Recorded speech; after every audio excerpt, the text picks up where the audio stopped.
There are many things I've never really believed. One of the things I don't ever believe is the fact that God makes people suffer for a reason. I don't believe it. I believe it's an insult on my existence for the Creator to put me aside for a particular suffering when somebody else doesn't have that suffering. I'd rather agree that the Creator loves me, but there's suffering in the world unevenly distributed.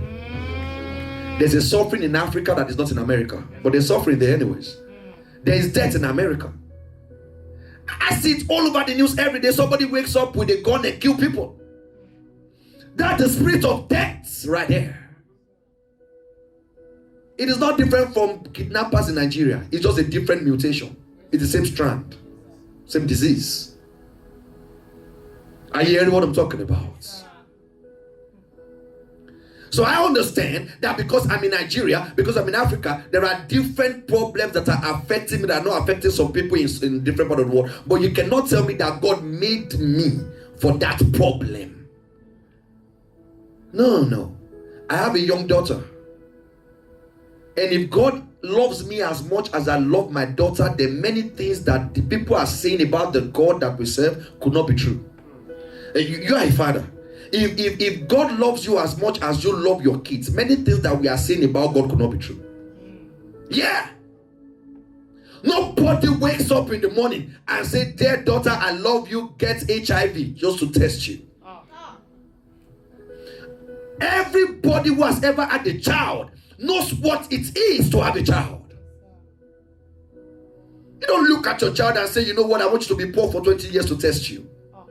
You're not going to have money for Pampers. You're not going to have money for sanitary pad. You're not going to have money for nothing.